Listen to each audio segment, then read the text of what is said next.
Laboratoire pharmaceutique El-Kendi.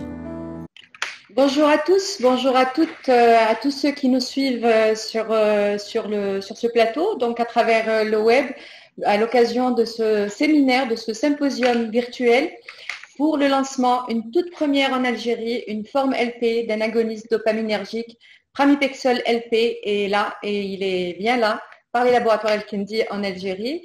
El-Kendi est laboratoire leader sur le marché du médicament en Algérie, qui se positionne toujours donc sur des aires thérapeutiques bien évidemment dédiées aux maladies chroniques, comme on le sait, donc les maladies neurologiques, les maladies psychiatriques, cardiovasculaires, respiratoires, en oncologie et sur d'autres aussi à d'autres maladies chroniques. Et en dépit justement de cette crise sanitaire donc qu'a connu le monde et aussi en Algérie, donc et en dépit de tous les aléas qu'a pu créer ce coronavirus, ce Covid-19, El-Kendi n'a pas perdu de vue sa mission première, qui est d'être présent auprès des patients, auprès du patient algérien, et avec tout son soutien au personnel, donc au corps médical, au personnel, aux professionnels de la santé, avec tout le soutien et la solution thérapeutique donc aux patients. Alors aujourd'hui, je suis ravie de vous accueillir et de souhaiter la bienvenue sur ce plateau même, donc ici à El-Kendi, à des experts nationaux. Bonjour professeur Daoudi. Professeur Daoudi Ismail, vous êtes chef de service du CHU de Tizi Ouzou, vous êtes du service de neurologie du CHU de Tizi Ouzou, et vous êtes également doyen de la faculté de médecine, recteur de la faculté de l'université de médecine. Merci, professeur, d'avoir répondu à mon invitation. Docteur Dip Khaled, bonjour. Bonjour, bienvenue. Vous êtes président de l'Association nationale des neurologues algériens libéraux et vous êtes neurologue donc, libéral à Alger même, en capitale. Bienvenue, merci à vous. Au nom de vous tous, je souhaite la bienvenue au professeur Luc Defebvre. Professeur, bonjour. Vous intervenez de Lille. Merci d'avoir répondu présent à notre invitation. Vous êtes professeur, chef de service neurologie et centre du CHRU de Lille et centre expert Parkinson. Merci à vous. Sans plus tarder, donc je cède la parole à mes invités, donc aux experts nationaux qui introduiront la question et qui introduiront ce beau lancement en Algérie. Merci.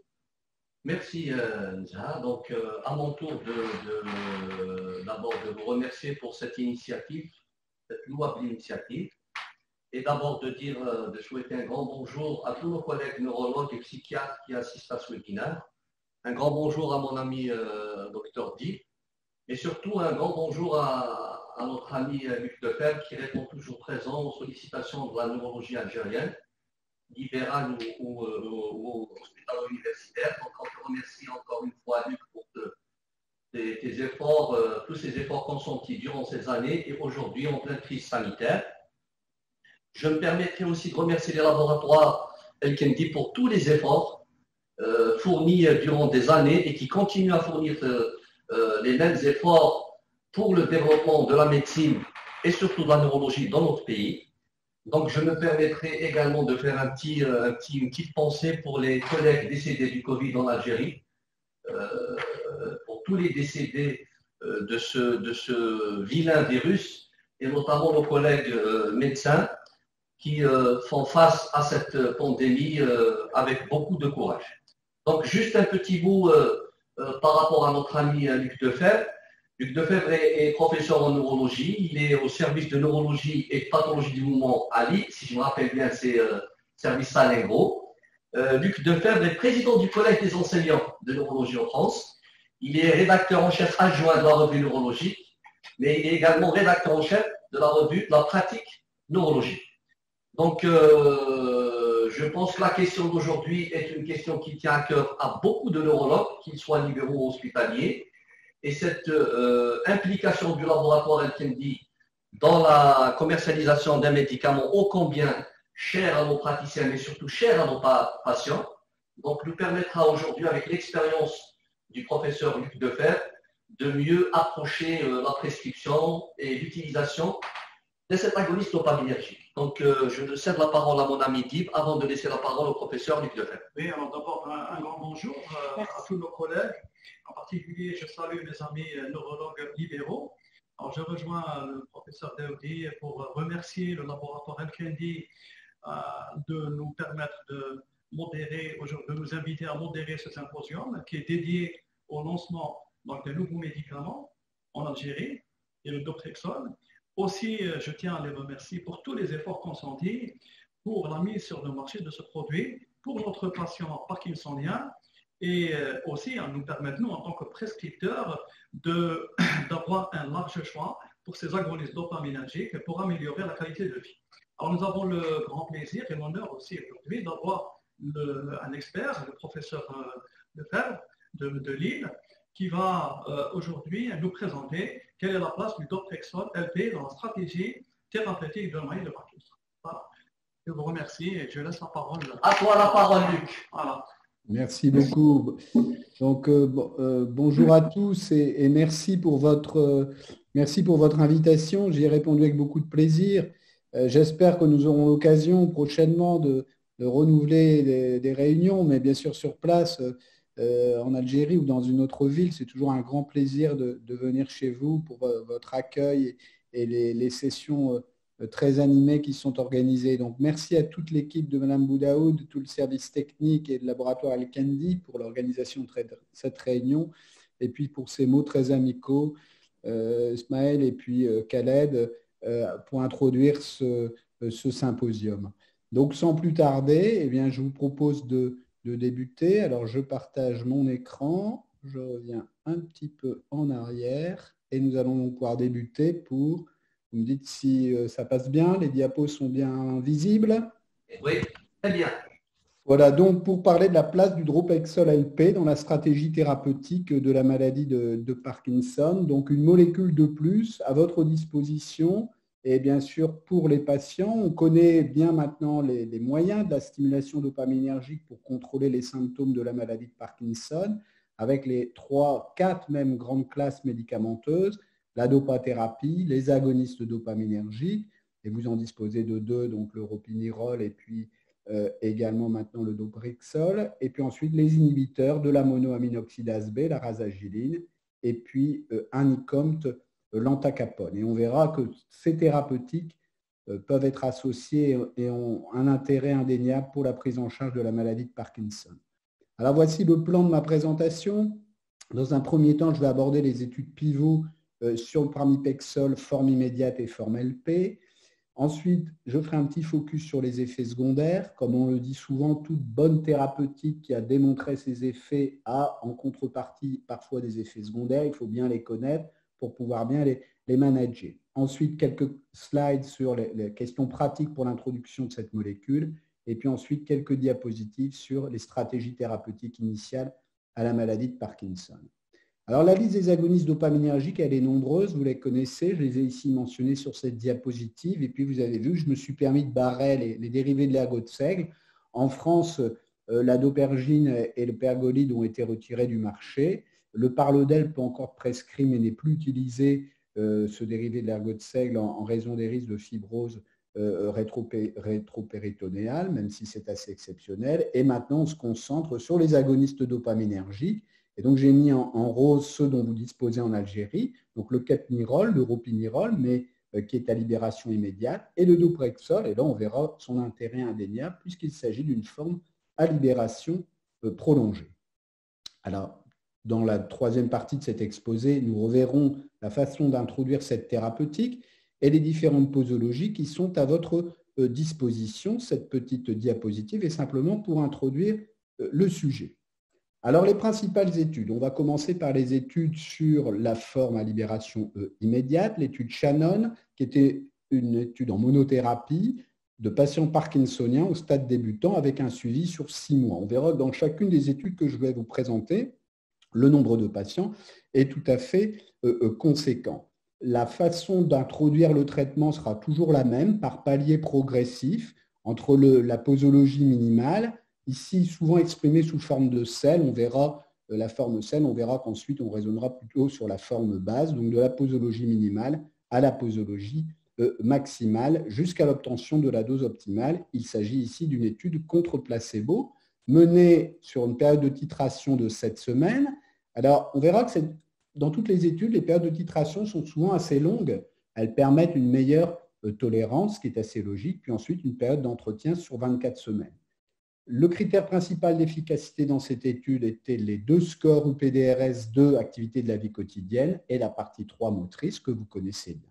Le résultat est statistiquement significatif à 6 mois. La molécule améliore par rapport au placebo, on le voit ici sur ces courbes, de 32% le score moteur le score moteur UPDRS, et pour les activités de la vie quotidienne, l'amélioration est de 27%.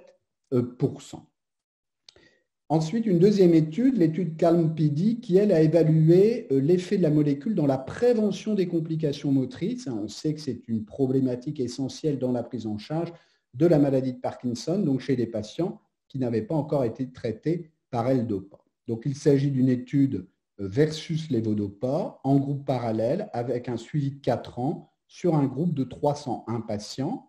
Donc, cette fois-ci, des patients dont la durée d'évolution était moins de 7 ans, avec un score de Haneyard entre 1 et 3. Toujours la même progression posologique, vous voyez différents niveaux pour le pramipexole, 1,5 jusque le niveau 3, 4,5, et le niveau 2 intermédiaire 3 mg. Et là, vous avez les équivalences en L-Dopa.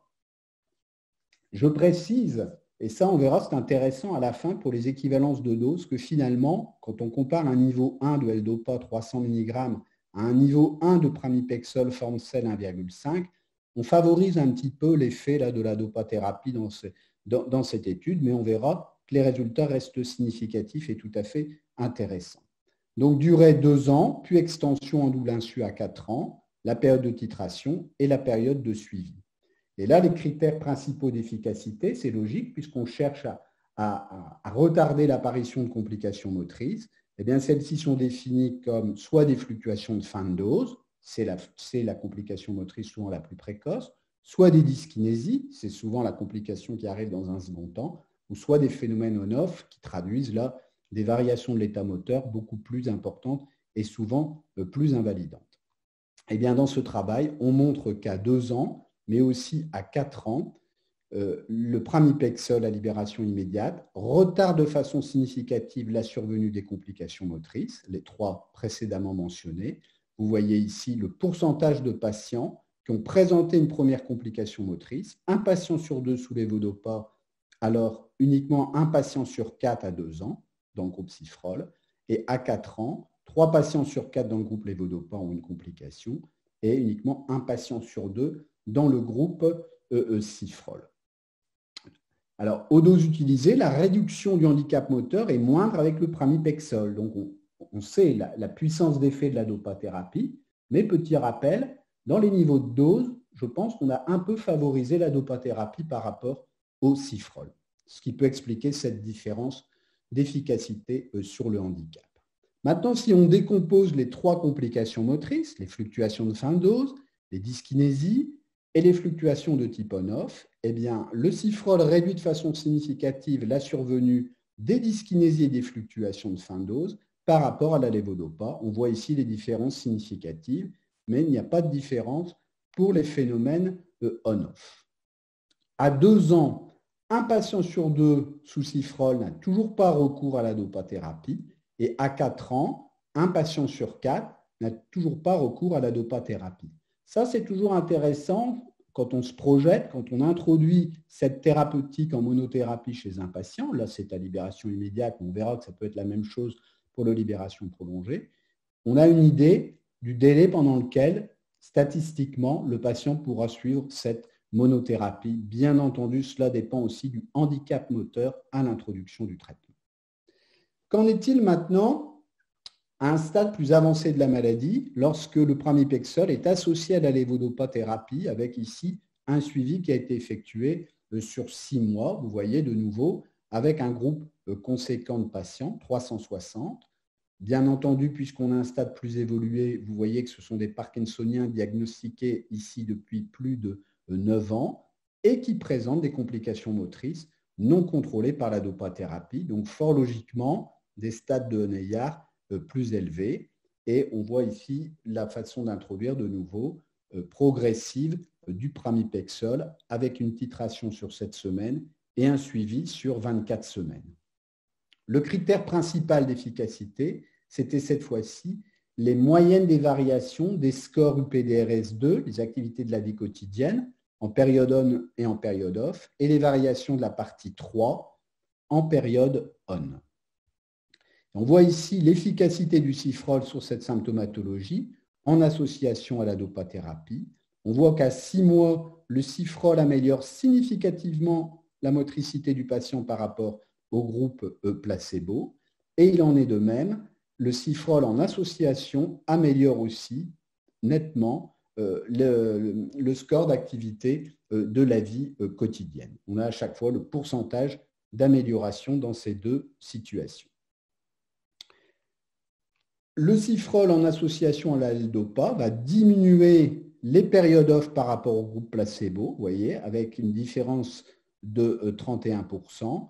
Et ici, il réduit également significativement la dose de lévodopa. Ça, c'est intéressant. Vous voyez ici qu'en moyenne, dans le groupe placebo, la posologie est très faible. Ici, on réduit de 230 mg, donc une dose qui est tout de même intéressante sur une journée chez les patients qui sont sous cifrol.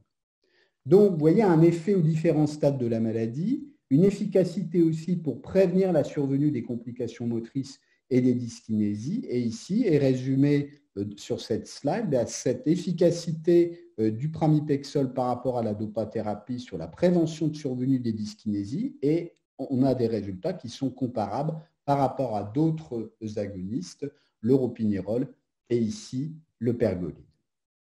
Alors l'efficacité à plus long terme a également été confirmée. Une étude contre placebo sur 24 semaines, puis en ouvert sur 4 ans, avec plus de 350 patients fluctuants sous L-Dopa. Un bénéfice sur la partie 2 de 34%, sur la partie 3 de 37%. Donc, vous voyez, on retrouve à peu près les mêmes résultats et une réduction des périodes off de plus de 2 heures. Alors, ce qui se fait de plus en plus et ce qui se faisait déjà à l'époque dans ces premiers travaux, c'est d'évaluer aussi, de faire des études sur certains symptômes plus particuliers. Et il semble qu'avec cette molécule, on puisse avoir aussi un effet intéressant sur le tremblement et sur certains symptômes non moteurs. J'insiste sur la dépression. Il y a eu d'autres travaux qui ont été menés qui ont montré l'intérêt du cifrol à visée antidépressive. Donc, chez un parkinsonien, au stade de début, si on a des signes moteurs et notamment une apathie ou une dépression, cette molécule peut avoir un double impact, un double intérêt. Donc, en synthèse, le pramipexole à libération immédiate améliore la motricité au stade précoce de la maladie, il prévient les complications motrices, il améliore les activités de la vie quotidienne et il permet de réduire aussi de façon significative les doses de lévodopa qui sont proposées en réduisant également la durée des périodes off. Alors qu'en est-il maintenant, qui est une forme galénique particulière, et de proposer aux patients une seule prise par jour, on verra tout à l'heure sur le plan pratique, soit le matin, soit le soir. Ici, la MM du produit de cette forme LP, donc comme pour la forme immédiate, en monothérapie sans lévodopa ou en association à la lévodopa, lorsque cette association est justifiée et pour contrôler les fluctuations de symptomatologie comme nous l'avons vu. Alors ici, c'est un petit schéma qui montre la dilution extrêmement progressive de cette forme galénique. Et l'intérêt, quel est-il? Eh bien, il est présenté ici sur la partie droite de la courbe. Ici, en jaune, vous avez les variations cinétiques du pramipexole dans la forme immédiate. Et on voit que la courbe fait des hauts et des bas, alors que dans la forme à libération prolongée, avec une seule prise par jour par rapport à 3 prises par jour de la forme immédiate, eh bien, on voit un taux sérique qui est beaucoup plus constant. Donc, une stimulation dopaminergique potentiellement plus constante et une meilleure stabilité des symptômes. Et on pourrait dire aussi une meilleure observance. Et on va voir qu'en plus, c'est une efficacité égale par rapport à la forme immédiate. Alors, voici maintenant ici une synthèse des résultats de cette forme à libération prolongée aux différents stades de la maladie. Ici, une étude sur 539 patients, randomisés en 3 bras. 2 patients sur 5 ont la forme extended release, donc la forme LP.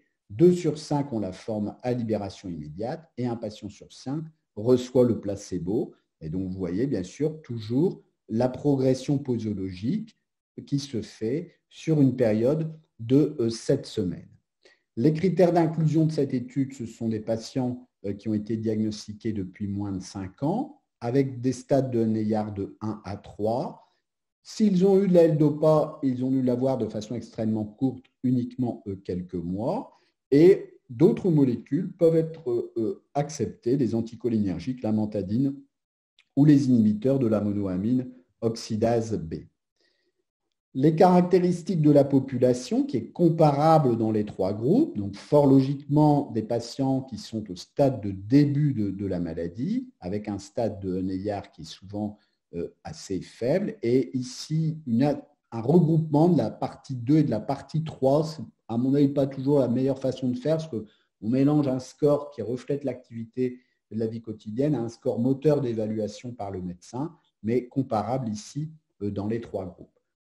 Et la diminution de ce score total, partie 2, partie 3, sur 33 semaines, eh bien on voit que la différence est tout à fait significative. Et vous voyez que les courbes, que ce soit pour la forme immédiate en rose ou pour la forme à libération prolongée en violet bleu, eh bien, sont superposables et tout à fait différents de façon significative par rapport au placebo.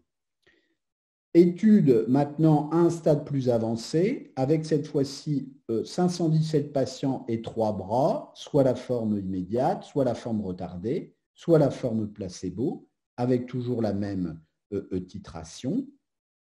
Des patients dont on va évaluer bien sûr la durée des périodes on, de bonne qualité motrice, et la durée des périodes off, ici des patients qui avaient au moins 2 heures de période off évaluées par des agendas effectués par les patients.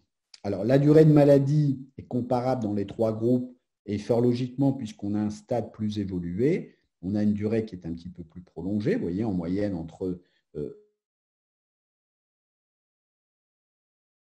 les périodes off, alors elle est exprimée en pourcentage du temps d'éveil. Alors ça, c'est toujours intéressant de faire un petit focus sur ces éléments-là. Hein, vous voyez, c'est 38, 37, 36%. C'est un tiers du temps d'éveil en période off, ce qui est tout de même assez considérable. Si on considère ne serait-ce que 12 heures d'éveil, or, souvent les gens ont plus que de 12 heures d'éveil, eh bien, ça fait 4 x 3, donc ça fait 4 heures de période off. Souvent, dans les études, on est frappé par la longueur, enfin la durée des périodes off qui est tout de même souvent extrêmement importante. Alors que dans la vraie vie, on proposera ces traitements bien avant d'avoir autant d'heures de période off. Alors là, de nouveau, à 18 semaines, la différence pour toujours ce regroupement des scores 2 et 3, eh bien, on voit la différence est significative par rapport au groupe placebo, et vous voyez de nouveau qu'elle est comparable entre ces formes immédiates et ces formes à libération prolongée. On gagne en moyenne dans les 2 groupes 2 heures de période off. Donc, si on peut imaginer qu'on était autour de 4 heures, on réduit de moitié la durée des périodes off chez les patients traités par pramipexole. Et fort logiquement, la différence est significative pour les bonnes périodes on, c'est-à-dire du on sans dyskinésie ou du on avec des dyskinésies, mais qui ne sont pas trop gênantes. Voilà, donc une synthèse des études de la forme immédiate, de la forme à libération prolongée. La forme à libération prolongée est au même niveau de preuve d'efficacité que la forme immédiate.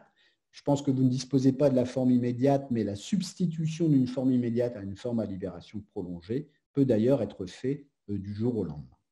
Alors, dans cette deuxième partie de l'exposé, je vais aborder les principaux effets secondaires. Je pense que c'est important. Alors, ils sont communs à tous les agonistes dopaminergiques. Là, j'ai mis pramipexole LP, mais on peut rappeler que tous ces effets secondaires sont aussi observés pour les autres agonistes dopaminergiques. Alors, les nausées, l'hypotension orthostatique, mais ce n'est pas ça qui pose le plus de problèmes. Il y a les somnolences et attaques de sommeil, et ça, c'est à rechercher, à identifier systématiquement, parce que les gens ne vont pas forcément rappeler ces attaques de sommeil où ils s'endorment brutalement. Les hallucinations, œdème des membres inférieurs et prise de poids.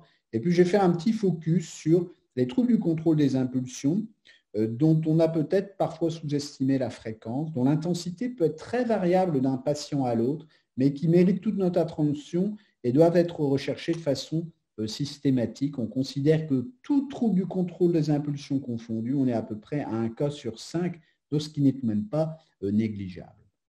J'allais dire, c'est comme tout effet secondaire. Plus on recherche, plus on a de risques potentiellement de l'identifier. Vous voyez, dans les études prospectives, je vous l'ai dit, c'est un patient sur 5, mais quand on fait du prospectif, quand on surveille, et là dans les études, forcément les questions sont posées systématiquement, il y a des questionnaires bien particuliers, mais on est à un patient sur 3 après 5 ans d'évolution. Alors, quelques éléments de focus sur chaque slide qui me paraît important. Les facteurs de risque, c'est la durée de prescription et puis la dose. Donc ça, quand on part sur les plus fortes doses, il faut savoir que ça peut avoir bien sûr un impact bénéfique, d'efficacité, mais qu'il peut y avoir un risque plus important d'effets secondaires. Il y a des terrains aussi, plus souvent des hommes qui ont des antécédents d'addiction et de dépression. Et il faut faire attention aux conséquences de ces troubles du contrôle des impulsions.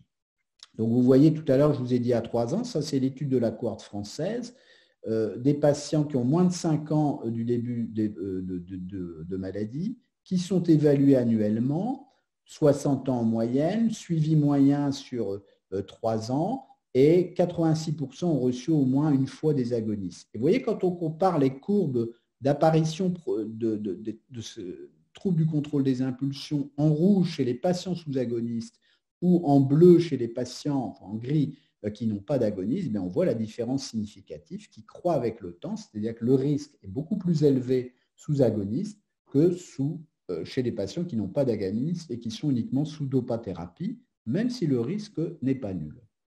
Alors, un petit rappel de ces événements indésirables, vous les connaissez, le jeu pathologique, souvent des jeux qui procurent un plaisir immédiat, c'est-à-dire où on sait très rapidement si on a échoué ou si on a réussi. Donc, j'ai pris ici l'exemple du casino. C'est plus souvent les hommes. Ensuite, l'hypersexualité, j'allais presque dire sous toutes ses formes, donc qui peut être personnel, qui peut être avec plusieurs partenaires. Enfin, beaucoup de choses ont été décrites, même parfois des conduites déviantes. C'est plus fréquent, bien sûr, chez l'homme, mais ça peut exister aussi potentiellement chez la femme. C'est plus fréquent chez les gens jeunes, mais on l'a déjà observé parfois aussi chez les gens âgés. Il ne faut pas sous-estimer ce risque chez les sujets âgés. Et puis, on le sait tous, c'est une évaluation qui n'est pas facile à réaliser, bien entendu, si le conjoint, le partenaire n'est pas présent. Et en fonction aussi, on rentre là dans l'intimité des gens et l'obtention, la façon de poser les questions et d'obtenir des réponses est bien sûr beaucoup plus délicate et on connaît les conséquences parfois dévastatrices de cette hypersexualité comme pour les achats ou le jeu pathologique. Alors les achats pathologiques, c'est un peu plus souvent chez la femme, mais ça peut exister aussi chez l'homme. Et puis les compulsions aussi alimentaires, le binge eating, qui se fait souvent sur des produits sucrés, qui entraîne une véritable boulimie avec des prises de poids et qui peut aussi être observé. Le punding, c'est quelque chose de très particulier, un peu plus difficile à appréhender, bien raconté par les patients ou parfois par l'entourage. C'est des manipulations d'objets stéréotypés et sans finalité. Donc ça peut être soit des activités complexes, de hobby, d'écriture, ou alors plus simple, parfois manipulation, démontage d'un objet, ou alors de collectionnisme également, ça peut être décrit. De kleptomanie, c'est plus rare, mais aussi ça a été décrit. Donc, ce sont des activités répétées, sous forme presque de rituels stériles, mais sans forcément notion d'anxiété, parfois en lien avec l'ancienne profession, et qui ont une interférence dans la vie quotidienne. Les patients passent parfois des heures à ces activités stéréotypées au cours de la journée. À ces troubles du contrôle des impulsions s'associe aussi le syndrome de dysrégulation dopaminergique qui peut exister également de façon associée ou isolée. C'est une véritable addiction à la dopathérapie, souvent aussi aux formes dispersives qui ont une action rapide. C'est plus souvent des hommes dont la maladie a débuté précocement, qui ont des fluctuations motrices et non motrices, affectives et douloureuses.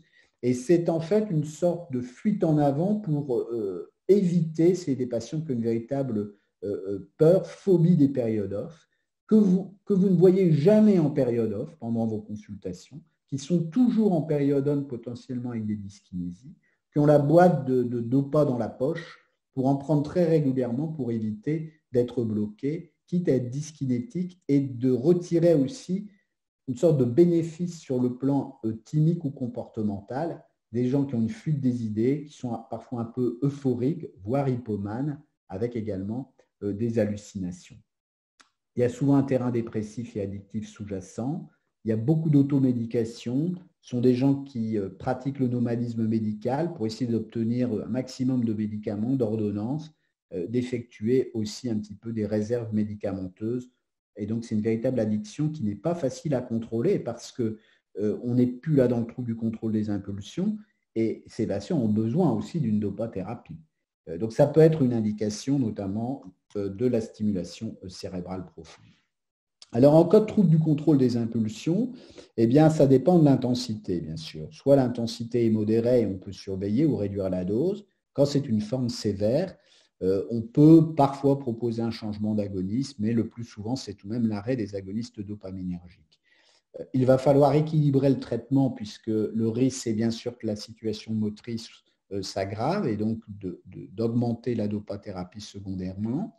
Il y a la façon aussi de procéder sur l'arrêt, tout dépend bien sûr de la dose, mais la diminution doit-elle être progressive ou parfois brutale? Là, les choses ne sont pas complètement réglées. Je pense que c'est au cas par cas. Parfois, on est obligé de réduire, on l'a vu dans les syndromes de dysrégulation, la dopathérapie, mais c'est difficile d'envisager un arrêt complet. Donc, chez ces patients souvent évolués au stade des fluctuations, là, il y a plusieurs solutions potentielles, surtout chez les gens jeunes. C'est les systèmes de pompe, mais la pompe à apomorphine est discutable parce que ça peut donner aussi des TCI, mais je pense plus à la stimulation cérébrale profonde. Le sevrage n'est pas facile aussi à mener parfois en ville parce que le patient ne va pas forcément respecter ce qui a été proposé. Parfois, ça peut se faire en clinique ou en hospitalisation, bien sûr, en fonction des moyens de chacun. Parce que le risque, c'est ça. Le risque, c'est le syndrome de sevrage. C'est-à-dire qu'on baisse les traitements, l'agoniste ou la dopa, plus ou moins rapidement, et puis on est satisfait parce que le trouble du contrôle des impulsions sévères disparaît, voire la psychose associée, mais le risque, c'est l'apparition de signes hypodopaminergiques tels que l'apathie, la dépression, et je me souviens d'un cas d'un patient qui s'est suicidé. Il ne supportait pas de ne plus vivre ces moments euphoriques qu'il vivait et cette hyperactivité, ce trouble du contrôle des impulsions qu'il avait, et il a mis fin à ses jours. Donc, l'équilibre n'est pas facile à obtenir. Parfois, certains diront qu'il faut accepter un trouble du contrôle des impulsions à minima et ne pas prendre trop de risques. Encore une fois, c'est au cas par cas. D'autres traitements associés peuvent être justifiés, bien sûr, anxiolytiques, antidépresseurs, psychothérapie, dans des formes sévères des neuroleptiques, la clozapine, l'olanzapine ou le risperdal. Je pense que vous disposez de cette dernière molécule, c'est-à-dire qu'on est obligé d'atténuer un peu ces symptômes comportementaux par l'utilisation de neuroleptiques atypiques. Il y a eu des séries qui ont montré l'effet de ces différentes molécules. Je n'ai pas beaucoup d'expérience sur les antiandrogènes qui sont parfois proposés dans des formes d'hypersexualité extrêmement gênantes. Et puis, comme on l'a dit tout à l'heure, puisque le but, ce sera de réduire les traitements médicamenteux, eh bien, l'ASCP, la stimulation, est une bonne indication, puisqu'on sait qu'après stimulation cérébrale profonde du noyau subthalamique, on va réduire les traitements. Si on fait une stimulation du pallidum interne, on va réduire les dyskinésies, mais on ne va pas réduire les traitements médicamenteux beaucoup, donc on aura moins d'impact sur le trouble du contrôle des impulsions. Finalement, le traitement de ces TCI, et je me suis permis d'insister, c'est la prévention. C'est-à-dire d'informer en amont le patient, sa famille, les collègues généralistes, dès le début de la mise en route du traitement, pour être informés dès qu'ils apparaissent, pour pouvoir prendre des mesures, parce que ces traitements ou ces effets secondaires plutôt peuvent avoir des conséquences extrêmement gênantes. Alors l'instauration du Doprexol, maintenant, quelques aspects pratiques, troisième partie de cet exposé. Alors voilà ici la fiche technique qui est résumée, donc on l'a dit tout à l'heure, le pramipexole dans sa forme immédiate et ici dans sa forme à libération prolongée, est disponible en monothérapie dès le stade de début de la maladie ou en association à la lévodopa-thérapie lorsque c'est justifié, et on a vu que ça pouvait prévenir à moyen terme les complications motrices. Une seule prise, alors j'ai marqué le matin ou le soir. Bon, au début, on fait souvent le matin, mais si vous avez comme conséquence une somnolence qui est un peu gênante, il ne faut pas hésiter à basculer le soir à heure fixe, puisqu'on a vu que les taux sériques sont relativement stables. On a ici la dose maximale. Les adaptations de dose, il n'y a pas beaucoup de contre-indications. Des patients qui auraient une insuffisance rénale, là, il faut tenir compte de la fonction rénale. Alors, vous avez 4 présentations de cette forme LP. En noir, c'est le dosage, la forme sel. Et en rouge, c'est la forme base que maintenant, nous, en France, on utilise. Donc, c'est plus facile à retenir. Pratiquement 0,25 mg, 0,50, 1, c'est un 0,5 et puis 3,15. Donc voilà, on a vous avez les 4 présentations disponibles. Et pour l'introduction, c'est assez simple. C'est par palier d'une semaine. Donc la première semaine, un comprimé à 0,26. La seconde semaine, un comprimé à 0,52. Et là, dans la fiche technique, il est proposé la troisième semaine à 0,5. Personnellement, moi, je décale d'une semaine, c'est-à-dire que la première semaine, 0,26, la seconde, 0,52, la troisième, 0,26 plus 0,52, et puis la quatrième, 1,05. Donc, on a augmenté de 0,25 toutes les semaines, et donc c'est une titration sur 4 semaines. 1,05, on est au tiers de la dose maximale, puisque la dose maximale, ce sera 3,15 ou 4,5 sous forme sel. Donc, vous voyez, on a encore une progression posologique qui est possible. On est à un tiers de la dose maximale quand on a 1,05. Là, tout va dépendre, bien sûr, de l'efficacité et de la tolérance qu'on a observée. Alors, un petit mot sur les équivalences de doses, puisque vous disposez du ropinirole, une forme immédiate. Donc, vous voyez que 1 mg de pramipexole, donc 1,05, correspond à 6 mg de ropinirole. Et c'est un équivalent de 100 mg de L-Dopa. Vous voyez, ça vous donne un ordre d'idée. 100 mg de L-Dopa, 1 mg de pramipexole. Et pour l'antacapone, qui est à 200 mg, je crois, comme en Algérie et en France, l'antacapone, qui est associé systématiquement à de la L-Dopa, on potentialise de 30 mg la dose de L-Dopa avec l'antacapone. Puisque vous avez le ropinirole à votre disposition, si vous décidez, et à juste titre, de faire une substitution du ropinirole par le pramipexole, pour 2 raisons, parce que le ropinirole n'a pas été assez efficace, parce que le ropinirole a entraîné des effets secondaires, ou parce que le ropinirole n'est pas bien suivi parce qu'il est en plusieurs prises par jour, il n'y a pas une bonne observance, vous pouvez faire cette substitution du jour au lendemain et le patient aura une forme LP, donc ce qui est plus facile pour l'observance. Autre point important, par contre, pas d'association de 2 agonistes. Il n'y a pas de justificatif ni d'études qui ont montré, d'ailleurs on n'a pas eu beaucoup, d'associer 2 agonistes, c'est-à-dire le ropinirole par exemple et le pramipexole. Par contre, vous voyez que l'on peut associer, et on a parfois certains patients qui se retrouvent avec les 4 classes médicamenteuses que l'on a mentionnées tout à l'heure, la L-Dopa, la rasagiline, l'IMAOB qui est bientôt disponible chez vous, l'antacapone, l'ICONT, et puis un agoniste à libération prolongée. Voilà donc les bénéfices qu'on peut attendre de cette molécule, la façon de la manier qui est certainement plus simple que les formes immédiates. On retient vite les niveaux posologiques, c'est progressif. En début de la maladie, pour les patients, une seule prise par jour en termes d'observance, c'est beaucoup mieux. Le matin à la maison, avant d'aller au travail, donc personne ne voit que le patient prend des traitements. Et puis, la façon de gérer, de surveiller les effets secondaires potentiels. Alors, quelques diapositives pour terminer par rapport à la stratégie précoce de la maladie, comment on peut voir les choses par rapport aux agonistes, à la rasaginine et à la dopathérapie. C'est une synthèse en quelques diapositives. Je pense que quand on est amené à prendre en charge un patient parkinsonien, vous le savez tous, chaque patient est différent, sexe, âge, niveau de handicap, milieu socioculturel, activité professionnelle, sportive, antécédents d'addiction ou pas. Beaucoup de choses doivent être prises en compte. Je pense que c'est important pour le choix des molécules. Autre point aussi, c'est de savoir depuis quand évolue le syndrome parkinsonien moteur. Rappelons que plus le syndrome parkinsonien moteur est ancien, plus la dénervation potentiellement évoluée et plus le risque de dyskinésie sous dopathérapie sera précoce.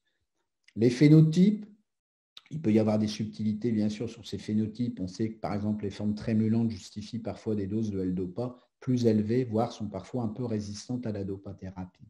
Les signes non moteurs, c'est très important, l'apathie, la dépression, l'anxiété. On a vu tout à l'heure l'intérêt de cette forme LP potentiellement sur la dépression. Et puis les conséquences.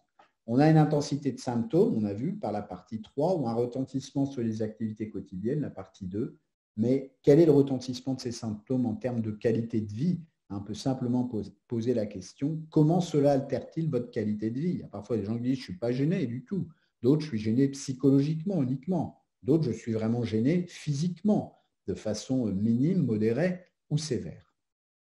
Alors, attendre ou traiter tôt, il faut traiter au bon moment, c'est-à-dire dès que le patient est gêné, s'il y a un petit retard à l'introduction du traitement, ce n'est pas forcément dramatique.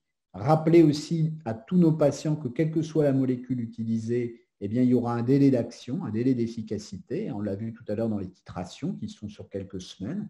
Et tout dépend bien sûr de l'intensité du syndrome parkinsonien et de la tolérance au traitement. Donc, c'est des stratégies vraiment par étapes. Il faut être patient. Il faut le rappeler aux patients. Il y a aussi des niveaux de dose. Il y a parfois des gens qui, lorsqu'on va franchir un niveau de dose, vont vraiment avoir une efficacité beaucoup plus prononcée. Ça, il faut aussi le savoir. Donc, pour les médecins, dans certains cas, je pense à la dopathérapie pour les gens assez costauds qui ont un poids important, eh bien, on sait qu'il faudra probablement des niveaux de dose plus élevés. Vous voyez ici cette synthèse qui date d'il y a quelques années européenne, mais aux États-Unis, ce sont les mêmes synthèses qui ont été proposées, c'est-à-dire les niveaux de preuve pour la rasagiline, niveau A, pour les agonistes dopaminergiques, on retrouve le pramipexole niveau A, pour la dopathérapie, bien sûr, niveau A, pour d'autres traitements, les anticholinergiques, un niveau plus faible de niveau B. Et la proposition de l'arbre thérapeutique de traitement, eh bien, vous voyez, quand les gens sont gênés, bien sûr, il faut traiter. Si ce sont des sujets âgés, alors, le problème, c'est qu'on ne sait plus tellement à quel âge on est âgé maintenant. Alors, souvent, la limite, on dit 65 ans, 70 ans. C'est plutôt l'âge physiologique qu'il faut prendre en considération et le niveau de handicap. Ce sera la dopathérapie. Par contre, chez les gens jeunes qui ont des symptômes peu prononcés, eh bien, ça peut être uniquement de la rasagiline ou ensuite uniquement un agoniste dopaminergique ou l'association des deux. Et puis, dans un second temps, quand l'efficacité n'est plus suffisante ou qu'on a atteint le niveau posologique maximal, on associe la dopathérapie. Mais maintenant, effectivement, souvent, on discute plutôt la dopathérapie, parce qu'on sait que la dopathérapie, c'est le traitement le plus efficace et qu'on estime qu'il ne faut peut-être pas attendre trop longtemps et qu'il faut tenir compte du niveau de handicap pour prescrire peut-être plutôt que prévu une dopathérapie, notamment si c'est un sujet jeune qui est encore en activité professionnelle et qui a besoin d'être contrôlé pour ses symptômes. Alors, j'ai rappelé ici deux publications, une qui avait été faite avec Per Cesaro et qui résume toutes les stratégies thérapeutiques à la phase précoce qui avait été publiée donc en 2014 dans la revue neurologique. Et puis cette publication très intéressante par l'équipe lyonnaise qui reprend la réunion de consensus qui datait de 2000, donc il y a 20 ans, et qui a été réactualisée donc, il y a 4 ans à la phase initiale de la maladie. Alors l'arbre est un peu plus compliqué. On peut aller à n'importe quel âge si les symptômes sont très limités, uniquement la rasagiline, mais considérons plutôt les patients qui sont gênés. Et là, qu'est-ce que l'on voit? On va tenir compte de l'âge de nouveau. Alors, les gens jeunes, eh bien là, cette fois-ci, on distingue deux parties. Soit les patients n'ont pas de risque du tout de troubles du contrôle des impulsions, pas d'antécédents d'addiction, et on peut proposer d'emblée les agonistes dopaminergiques et la rasagiline. Par contre, prudence, s'il y a des antécédents d'addiction, s'il y a des facteurs de risque, là, l'agoniste doit être utilisé à plus faible dose, et en cas de contrôle imparfait, on associera la dopathérapie. Par contre, chez les gens âgés, c'est la dopathérapie qui va être privilégiée. Alors, la rasagiline dont vous disposez, je pense maintenant ou très prochainement, a une efficacité modérée, mais qui a été prouvée au stade précoce et au stade des fluctuations. Il n'y a qu'un dosage, donc l'observance est facilitée. Elle peut être associée avec tous les autres traitements anti-parkinsoniens. Dans l'ensemble, une bonne tolérance. Et par contre, l'efficacité sur les signes non moteurs n'est pas totalement démontrée ou n'a pas été étudiée de façon peut-être exhaustive. J'ai rappelé ici les principaux effets secondaires qui entraînent souvent un arrêt de la molécule, dans mon expérience, dans 10% des cas. Il y a eu un travail qui a mis en avant le fait qu'à long terme, eh bien, ce bénéfice de disease modifier n'était peut-être pas vraiment ancré dans le marbre, mais cette étude a fait l'objet aussi de critiques. Donc, je pense que la rasagiline garde un intérêt dans une prescription précoce dans la maladie de Parkinson. Pour les agonistes, eh bien, efficacité démontrée. Vous vous souvenez que tout à l'heure, je vous ai dit que l'efficacité était un peu plus faible que la dopa, mais si on tient compte des équivalences de doses, je crois que ces travaux étaient parfois un peu trop en faveur de la dopathérapie. Les switches sont possibles, on l'a vu. Ça prévient à court terme les complications motrices. Une seule prise qui favorise l'observance, en monothérapie ou en association à la dopathérapie. Intérêt si en plus il y a des symptômes non moteurs. Rappelons que l'apathie, la tristesse, la dépression sont fréquents au début de la maladie de Parkinson. Et puis, une petite prudence sur le trouble du contrôle des impulsions. Alors, en rouge, c'est les côtés un petit peu plus négatifs, c'est-à-dire prudence tout de même chez les gens âgés. Alors là, quand je dis âgés, c'est plus de 75 ans, mais moi, j'ai quelques patients qui gardent encore un bénéfice indéniable des agonistes à libération prolongée au-delà de 75 et même de 80 ans avec une efficacité démontrée, parce que quand on a essayé de l'arrêter pour prévenir d'éventuelles hallucinations, eh bien, les gens se sont aggravés de façon marquée. On a démontré à plus long terme que, eh bien, quelles que soient les stratégies proposées au début de la maladie, c'est-à-dire en gros dopa ou agoniste, eh bien, si à moyen terme, on prévient la survenue des fluctuations et des dyskinésies chez les patients traités plutôt par agonistes, à plus long terme, c'est au-delà de 10 ans, eh bien, finalement, les groupes se rejoignent. C'est-à-dire qu'il n'y a plus vraiment de différence en termes de handicap, en termes de complications motrices. Ces travaux qui ont été bien menés laissent à penser pour certains que finalement, proposer de façon retardée la dopathérapie, ça n'est pas toujours justifié. Je pense qu'il faut analyser cela au cas par cas et tenir compte des niveaux de handicap moteur. Et puis, j'ai rappelé les effets secondaires, je ne vais pas les rementionner, on vient d'en discuter.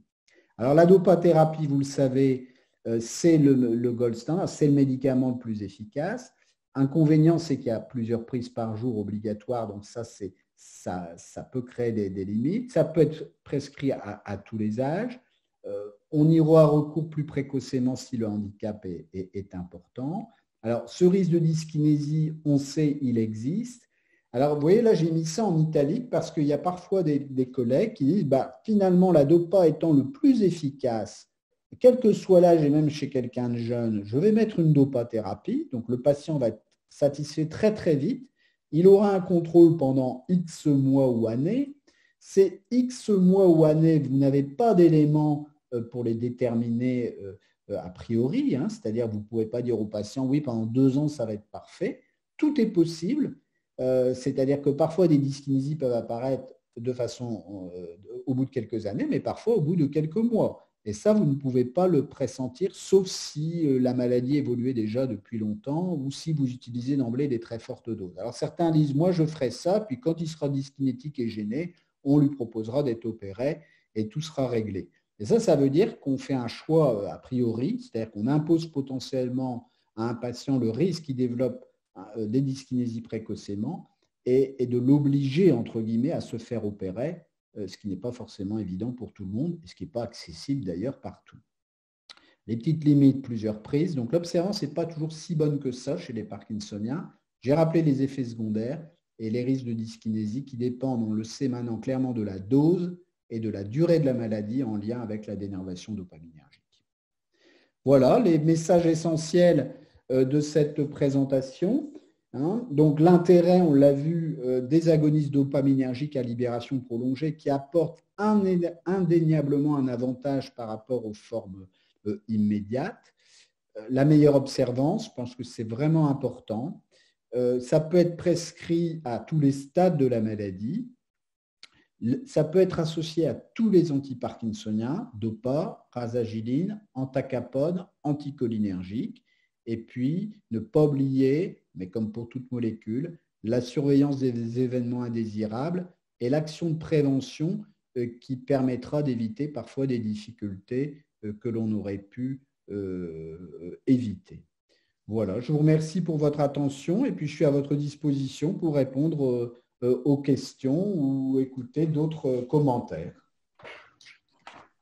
Merci, professeur Devers. Merci beaucoup pour cette brillante présentation. Je pense que nous avons abordé tous les points concernant le pramipexole LP. Donc, il y a eu beaucoup de questions, beaucoup de questions sur le chat. Nos collègues ici avons pris connaissance de ces questions-là. Alors, je vais vous lire certaines questions et ensuite, on passera aux questions qui ont été notées par professeur Daoudi et docteur Dib. Alors, qu'apporte le pramipexole le plus par rapport au ropinirole? Alors, excellente question. Des études ont fait des comparaisons entre les molécules. Il n'y a pas d'agoniste dopaminergique qui a démontré une efficacité supérieure par rapport à un autre. Parfois, c'est le cas dans certaines études, mais quand vous comparez, quand vous faites un focus sur les niveaux posologiques proposés, puisque dans les études, c'est des choses bien précises, comme on l'a vu, avec des niveaux de dose, eh bien, parfois, l'agoniste qui a montré une supériorité, oui, il a montré une supériorité, mais finalement, il a été utilisé à plus forte dose en équivalence par rapport à l'autre. Donc, pas de supériorité d'efficacité, mais par contre, l'avantage par rapport au ropinirole dont vous disposez, c'est que c'est une forme LP. Pour compléter ma réponse, en France, on dispose du ropinirole à libération immédiate et à libération prolongée. Peut-être, dans l'historique, ça a d'abord été le ropinirole, beaucoup prescrit, puis le cifrol est arrivé. Peu importe, je ne suis pas là pour défendre les parts de marché, mais c'est vrai qu'actuellement, c'est beaucoup plus le cifrol qui est utilisé que le ropinirole, pour deux raisons. La première, c'est que les niveaux posologiques sont un peu plus simples à manier, je pense, avec le cifrol qu'avec le ropinirole. En France, les doses vont de 3 jusqu'à 24 mg. Puis certains disent que peut-être il y aurait moins de TCI avec le cifrol qu'avec le ropinirole. Merci. Oui. Alors, on a là deux questions qu'on peut jumeler. Est-ce qu'on peut utiliser ce traitement en première intention et pour les deux formes de Parkinson? Qu'est-ce qu'on entend par les deux formes? Alors, je ne sais pas. C'est une question qui a été… Est-ce que pramipexole est indiqué pour les deux formes de Parkinson? Kinétorigide et tremblant. C'est-à-dire, est-ce qu'il y a important? Oui, tout à fait. On peut l'utiliser en première intention, donc sans problème, quelle que soit la forme, que ce soit la forme akinétorigide, une forme trémulante ou une forme mixte. Comme on l'a vu à un moment dans une étude, il y avait eu un focus sur l'effet du tremblement avec des résultats intéressants. Vous voyez, il y a même des arguments pour démontrer l'efficacité sur le tremblement. Alors après, dans mon expérience, on peut avoir des fois d'excellentes surprises. C'est-à-dire des formes trémulantes isolées où le traitement va se révéler tout à fait efficace. Après, on le sait, il existe des formes trémulantes qui résistent un peu au traitement antiparkinsonien ou qui justifient parfois des fortes doses, voire de recourir à la stimulation cérébrale. Ce n'est pas les cas les plus fréquents, donc pas d'hésitation sur l'intérêt d'utiliser cette molécule, quelle que soit la forme clinique. Une autre question, qu'en est-il de l'indication du Dotrexol dans les syndromes parkinsoniens, notamment induits par les neuroleptiques chez les patients atteints de psychose?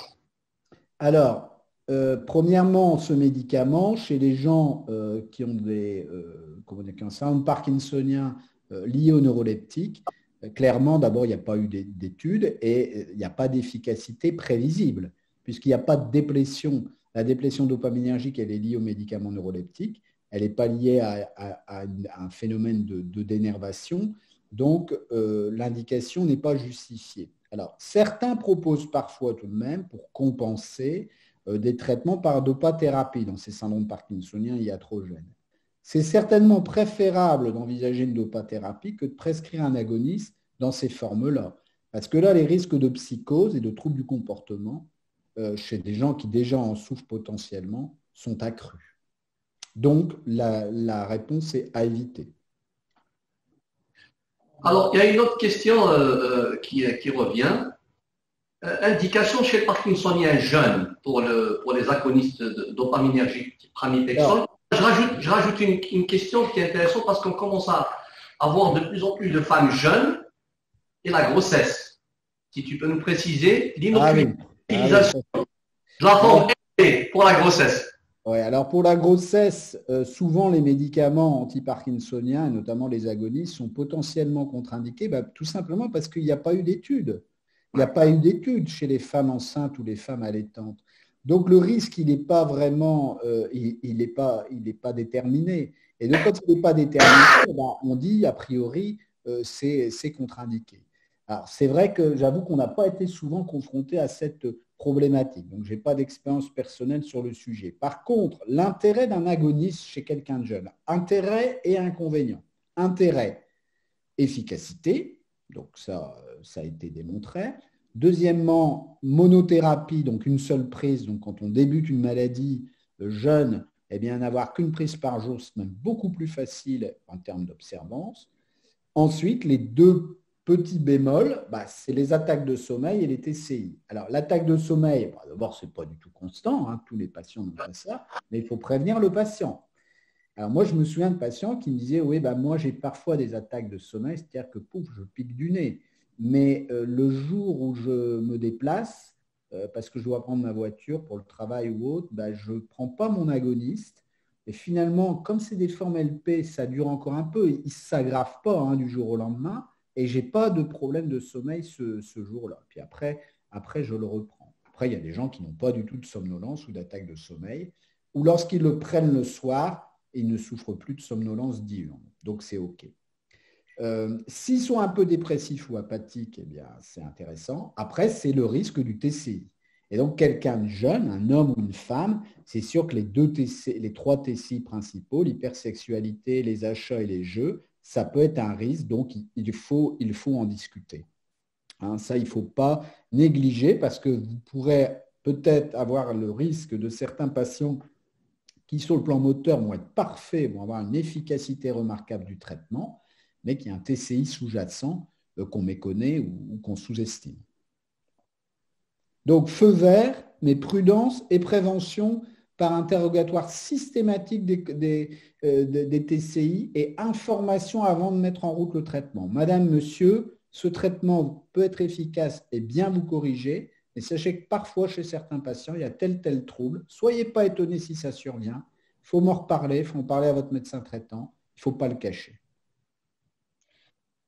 Bien, on a une question du docteur Souliman Nezim de Tlemcen que nous saluons. Alors, l'utilisation du pramipexole dans les syndromes de jambes sans repos. Alors oui, très bonne question aussi. Effectivement, là, ça a été, je ne l'ai pas abordé parce qu'on parlait de la maladie de Parkinson, mais dans les syndromes de jambes sans repos, les différents agonistes ont l'AMM pour ce symptôme, ce syndrome, et c'est une prescription à des posologies beaucoup plus faibles et prescrite le soir. Donc oui, effectivement, c'est une excellente remarque. C'est un médicament qui a aussi cette indication. Et je suppose qu'en Algérie, il y a l'AMM aussi dans cette indication? Oui. Non, pour Doprexol, nous n'avons pas l'AMM. Mais pour l'autre... Oui, pour l'autre. Pour l'autre agoniste. Après, je ne sais pas si vous prescrivez un AMM ou pas. On n'a pas, mais pour les autres agonistes, si. Pour la forme LP du pramipexole, non, nous n'avons pas la MM pour le syndrome des jambes sans repos. Et après, je ne sais pas si les médecins algériens respectent les les AMM de façon stricte, ils sont réglementés, enfin, ils ne vont pas peut-être me le dire comme ça devant tout le monde, mais nous, en France, je n'ai pas peur de le dire, des fois, on prescrit hors AMM. Alors, tout le monde, parfois, les libéraux sont un peu embêtés de le faire. Des fois, à l'hôpital, comme si l'hôpital, il protégeait, je ne sais pas de quoi il protège, mais parfois, on se permet un petit peu de le faire hors AMM. Mais bon, ça dépend peut-être des pays et des médecins. Hein. Il y a des médecins qui ne prescriront jamais hors AMM en disant non, je ne le fais pas. D'autres qui prennent un peu le risque ou se basent sur telle ou telle étude. Le produit n'a pas l'AMM, mais il y a un travail qui a démontré tout de même un certain degré d'efficacité. Alors, si tu permets, on a une question, je pense, d'un psychiatre. Donc, très belle présentation, très intéressant produit. Les tentatives de suicide, virgule, pour retrouver l'état euphorique, serait-il indiqué au cours de cette pandémie? Conjoncturel. Hein? On passe dans la Parkinson, je pense, à la dépression. Alors, on n'a pas de. Alors, ça, c'est une question intéressante. J'avoue que je ne m'y attendais pas, mais effectivement, le médicament a une action antidépressive. Hein. Sauf qu'il n'a pas la même dans la dépression. Ouais, les récepteurs. Indéniablement, les agonistes ont un effet sur la thymie. Chez les parkinsoniens qui sont apathiques, et donc on sait que l'apathie, la perte de motivation, la dépression sont associés, que l'apathie est un signe aussi de dépression. Donc le collègue psychiatre qui pose cette question n'a pas tout à fait tort. Un certain patient déprimé ou apathique, ce n'est pas impossible que des petites doses d'un agoniste leur donnent, les boostent un peu, leur donnent un peu de motivation et d'euphorie et permettent de passer un cap difficile. Bon, d'un autre côté, notre collègue psychiatre, il sait bien qu'on a aussi des traitements antidépresseurs efficaces et reconnus, et donc qui, eux, ont l'AMM dans ces indications-là. Par contre, pour en revenir aux parkinsoniens, c'est vrai que ce changement de stimulation dopaminergique, c'est-à-dire à l'arrêt plus ou moins rapide d'un agoniste, peut parfois vraiment être délétère. Hein. C'est-à-dire que le patient va vous supplier, ou même, moi j'ai parfois eu une conjointe qui m'a dit « Mais docteur, remettez l'agoniste ». Son mari avait une hypersexualité, mais qui était sur Internet, hein, qui n'était pas active avec des partenaires, c'était sur Internet. Mais il passait son temps sur Internet, donc plus des achats. Donc on avait arrêté l'agoniste dopaminergique. Les troubles avaient disparu. Et c'est sa femme qui est revenue vers moi qui m'a dit « Mais écoutez, mon mari, il est malheureux comme la pierre, c'est terrible, il pleure et donc, le voir comme ça m'attriste. Donc, redonnez-lui des petites doses d'agonisme pour qu'il retrouve un peu la pêche et un peu d'euphorie, quitte à ce qu'il ait un petit TCI à minima.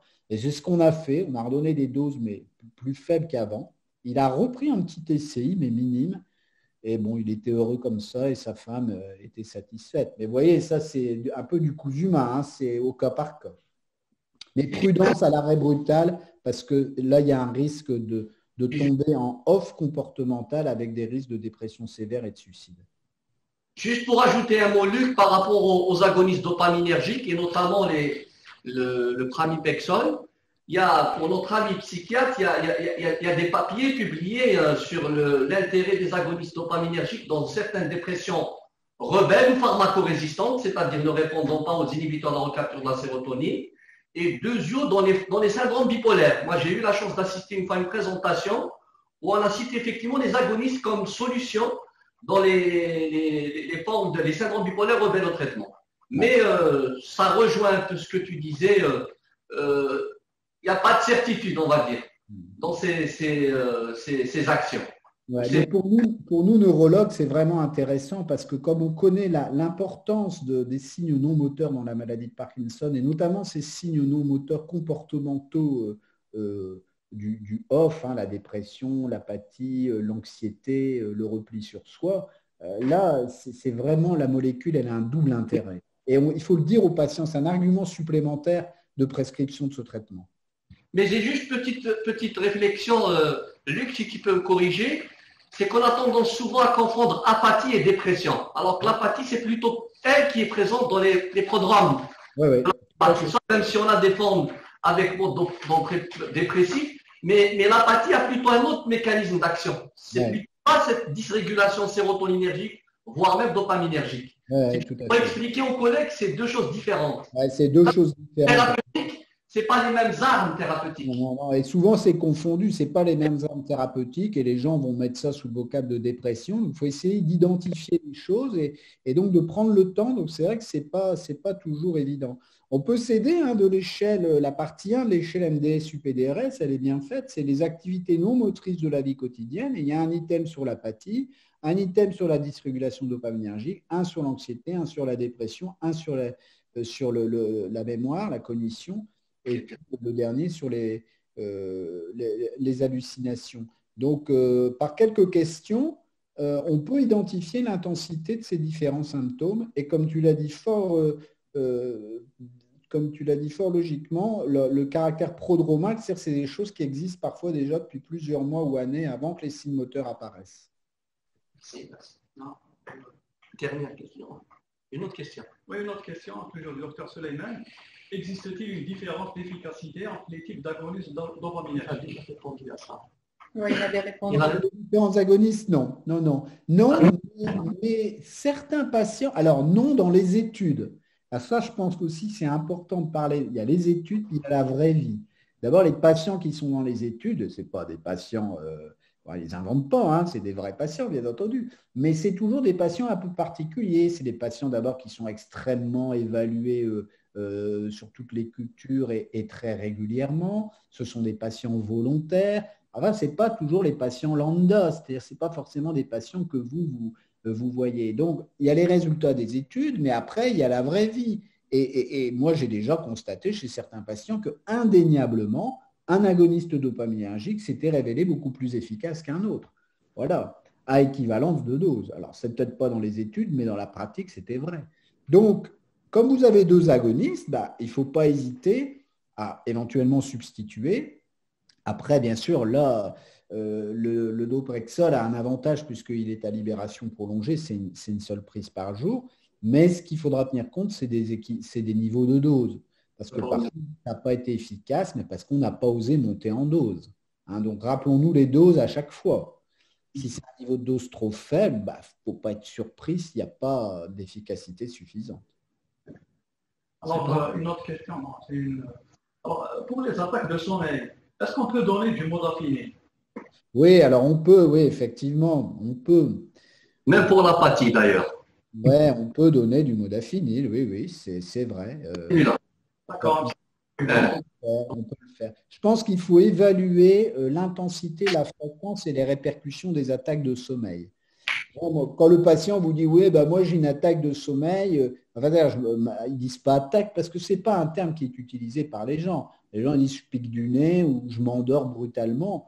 Bon, alors, il faut savoir où, quand, dans quelles circonstances. Parce que entre le patient qui vous dit moi je m'endors le matin, le soir, quand je suis dans mon fauteuil devant la télé après le repas, moi j'ai presque envie de lui répondre en souriant. Moi aussi, ça m'arrive, après une journée de boulot fatigué, après le repas, de s'endormir devant la télé où il n'y a rien à écouter d'intéressant. Pour moi, ce n'est pas une attaque de sommeil, c'est simplement qu'on est fatigué.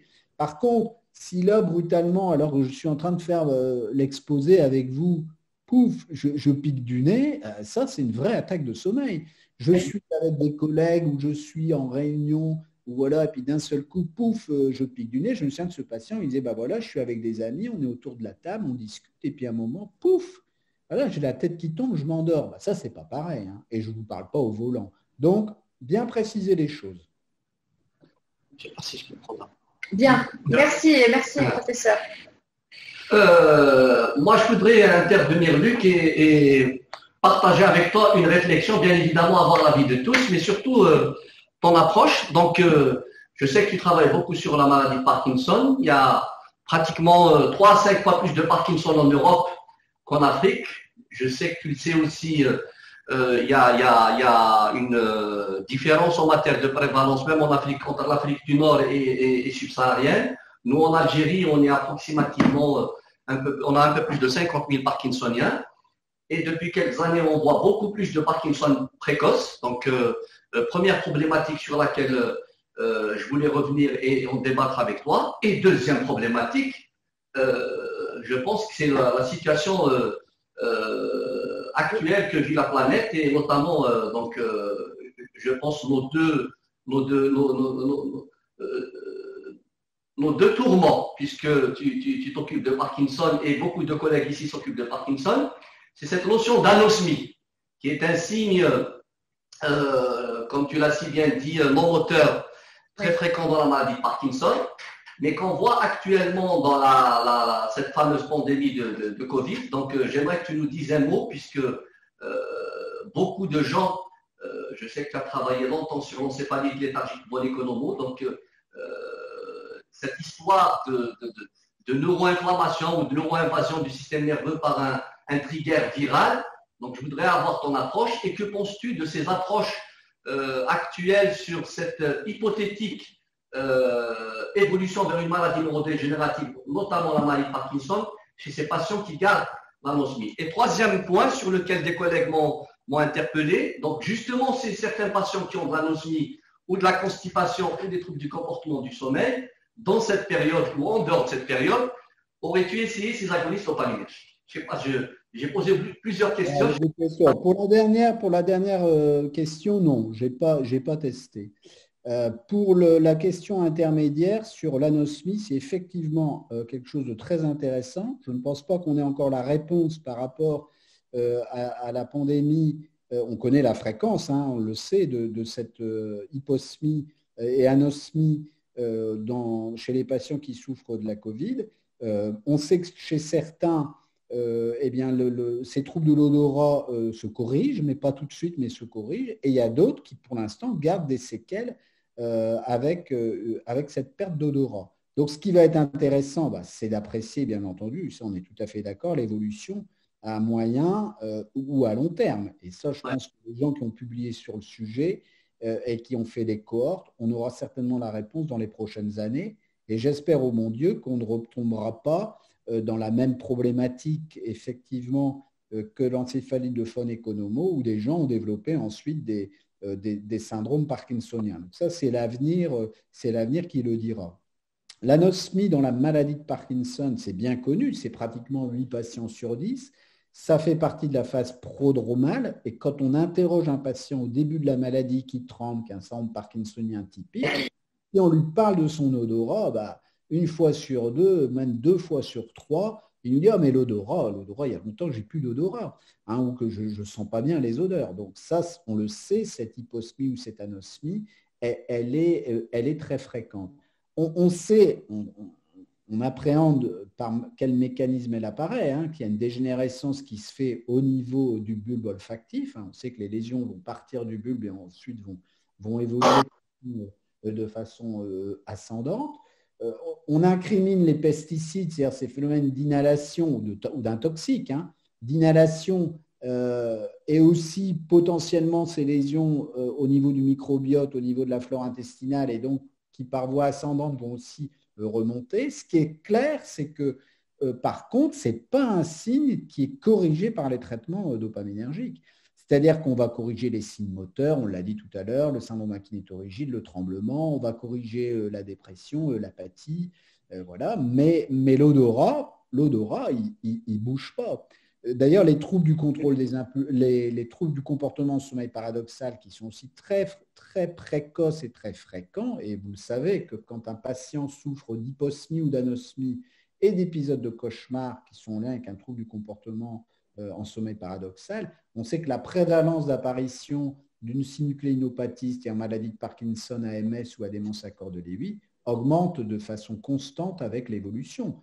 À 5 ans, à 10 ans, à 15 ans, le pourcentage de risque d'apparition d'une maladie de Parkinson ou d'un autre syndrome parkinsonien est tout à fait significatif. Et d'ailleurs, le jour où on aura des traitements de prévention, là, la surveillance ou le traitement précoce de ces patients pourra être intéressant. Mais en tout cas, ces symptômes, ils sont dopa résistants. Hein, et ça, c'est un mécanisme neuro-inflammatoire, justement. Si on compare cette notion d'anosmie ou d'hyposmie qui est très précoce dans la maladie de Parkinson. C'est une réflexion que j'ai, hein. Je m'excuse, peut-être que je délire, mais quand on revoit un petit peu tout ce qui a été étudié dans la maladie de Parkinson, ce microbiote intestinal, et en comparant avec ce qui se passe dans la Covid, donc je me suis dit, est-ce que ce mécanisme inflammatoire à trigger viral, ce n'est pas le même mécanisme qui existe dans la maladie de Parkinson? Non, mais... Peut-être dans des hyposmies, anosmie du Covid, Si on dosait le neurofilament léger, je ne sais pas quel est ton avis par rapport à ça. Non, mais tout à fait, puisque certains ont évoqué que l'origine bactérienne ou virale de la maladie de Parkinson ou ces modifications au niveau de la flore intestinale qui pourraient être d'origine infectieuse soit une piste initiale. Hein. Donc, ce n'est pas exclu. Ce qui pourrait faire le lien avec le Covid, c'est si effectivement, dans les prochaines années, on constatait que des cas de Parkinson apparaissent chez ces patients, même entre guillemets guéris apparemment du problème infectieux. Mais ça, c'est l'avenir qui le dira. Pourrait-on doser le neurofilament? Moi, tu penses que la piste neurofilament, comme ça se fait dans la SEP ou dans certaines pathologies neurodégénératives, pourrait être une piste pour évaluer à la limite le risque chez ces patients? Oui, certains l'évoquent, mais bon, comment dire, établir cette notion de risque, je ne sais pas si actuellement on a encore des éléments probants d'application pour un patient pour établir ce risque. Je pense qu'on n'a pas encore, comme pour les risques de survenue de complications ou de dyskinésie, on sait qu'il y a des terrains à risque, des sujets jeunes, etc. Mais moi, je connais aussi des sujets jeunes qui ne font pas de dyskinésie. Donc, on n'a pas encore X marqueurs que l'on pourrait utiliser dans la pratique pour préciser ce risque. Si tu permets, il y a une dernière question d'un collègue neurologue qui te demande, dans ma pratique courante, j'ai l'habitude d'utiliser de petites doses d'agonistes dopaminergiques associées à de petites doses de dopamine. Comme ça m'évite de réfléchir sur les risques des uns et l'évolution des autres. Ah, c'est très bien. Je ne pense pas que ça lui évite de réfléchir. C'est une stratégie thérapeutique qui est tout à fait valable. Et je ne l'ai pas évoqué et j'aurais dû. C'est justement, nombreux sont les collègues qui disent parfois, mais finalement, l'ADOPA, c'est très efficace, mais il y a les risques de dyskinésie et c'est plusieurs prises. Les agonistes, c'est efficace aussi, mais il y a des risques de TCI. Alors, pourquoi pas, eh bien, finalement, associer les deux molécules en utilisant des doses un petit peu, il y a eu des travaux antérieurs qui ont montré cet intérêt aussi, hein, à des doses plus faibles pour éviter les risques potentiels des deux molécules, mais d'optimiser le bénéfice de ces deux molécules associées. Et effectivement, c'est tout à fait une stratégie qui est valable. Elle est beaucoup plus valable quand on reprenait tout à l'heure l'arbre diagnostique qui avait été proposé par les collègues lyonnais, hein, de dire finalement, les agonistes ont leur place, mais attention, évitez les fortes doses, surtout à risque. Et puis n'hésitons pas à introduire de petites doses de dopathérapie si le handicap et si le niveau de handicap est gênant, et sans utiliser des fortes doses, parce que les gens jeunes sont souvent très dopa-sensibles, et parfois 62,5 fois 3 ou 4 de dopa avec 1 mg de ropinirole peut suffire. Donc c'est une stratégie qui se défend tout à fait. Merci. Merci, professeur. J'ai une toute dernière question d'ordre pratique. Alors, on me demande sur le téléphone, on me demande est-ce que vous êtes obligé d'aller aux doses maximales dans votre titration? Alors, on n'est pas obligé. On peut aller, puisqu'il y a une AMM de telle dose à telle dose, donc jusque 4,5 en forme sel ou 3,15 en forme base. Donc, en termes d'AMM, c'est tout à fait possible d'aller jusqu'à la dose maximale. La seule chose, c'est qu'en allant aux doses max, on sait que statistiquement, potentiellement, on prend un peu plus de risques pour les TCI. Mais ce n'est pas non plus constant. Si vous connaissez bien votre patient, vous pouvez le surveiller, qu'il y a un conjoint pour répondre aux questions, il y a des gens qui vont être très très bien avec la dose maximale et sans aucun effet secondaire. Donc, il ne faut pas non plus avoir l'attitude un peu... Vous voyez, il faut trouver toujours un juste milieu. Il y a un risque, mais ça ne veut pas dire que ce risque, il est constant et chez tous les patients. Merci beaucoup, professeur. Donc, merci à vous. Docteur Dib, professeur Deaudi, nous allons conclure là. Donc, je vous laisse le mot de la fin et ensuite... Oui, alors, je remercie le professeur pour l'excellente présentation, très instructive d'ailleurs. Il nous a permis de connaître cette molécule qui, j'en suis sûr, va prendre sa place sur le marché algérien. Ça sera un médicament très bénéfique pour nous, pour le prescripteur, pour le malade. Et j'espère qu'on aura, avec le laboratoire Al-Kindi, d'autres molécules qui vont enrichir encore notre potentiel thérapeutique. Voilà, sans aucun doute. Merci. Donc, moi, je voudrais dire à l'accoutumée, le professeur Luc Defebvre nous fait part de son expérience et de son savoir. On te remercie vivement pour cette très, très belle présentation et ce très, très beau, très bel échange, très constructif pour les médecins, mais surtout pour les patients. Et j'espère que ce n'est que partie remise. On se reverra très bientôt et j'espère qu'on se reverra en présentiel. Que ce soit en Algérie ou en France, vivement qu'on passe ce cap de pandémie. Et vraiment, merci pour cette très très belle présentation. Et pour finir, donc grand bravo au laboratoire El Kendi pour cette contribution scientifique, parce que c'est vraiment de l'enseignement avec un expert de renom et de renommée mondiale. Et bravo encore une fois, et moi je vous dis au nom de tous les neurologues, merci beaucoup. Merci professeur. Merci à tous. Je partage le même espoir que vous de faire prochainement une réunion présentielle chez vous. Hein. Bon, merci encore. Hein. Merci, au revoir. Merci. Au revoir, bonne fin de journée. Également. Alors nous arrivons au terme de ce bel échange scientifique, comme vous venez de le dire, messieurs. Merci professeur Defebvre pour ce beau topo sur la question, sur cette nouvelle solution thérapeutique pour la maladie de Parkinson en Algérie. Doprexol LP est là. Et donc je vous dis tout de suite que dès demain, toute l'équipe El Kendi viendra à vos établissements, viendront avec l'information médicale autour de cette molécule, de ce nouveau médicament sur le marché algérien, avec toutes les caractéristiques du produit et l'information médicale adéquate. Donc je vous dis, j'espère aussi, moi aussi j'espère vous retrouver bientôt sur d'autres questions scientifiques et certainement avec des nouvelles molécules sur le marché. Je voudrais aussi rendre un grand hommage aux professionnels de la santé en cette période difficile, que ce soit ici ou partout dans le monde. Je rends un grand hommage aux professionnels de la santé qui font face à cette crise. Un grand bravo aussi à tous les producteurs pharmaceutiques, mais à mon équipe, à tout le laboratoire El Kendi qui font aussi un grand travail sans arrêt, malgré les circonstances difficiles, et cela à divers niveaux, la production, les enregistrements, le marketing, les ventes, tous les départements contribuent. Merci à l'équipe réglementaire et l'équipe du Market Access qui ont bien travaillé, qui ont tenu à mettre sur le marché ce produit. Bravo à tous. Je vous donne rendez-vous très très bientôt sur les plateaux web ou en présentiel et je vous dis merci, au revoir. Merci professeur. Au revoir. Merci. Au revoir. Merci professeur. Laboratoire pharmaceutique.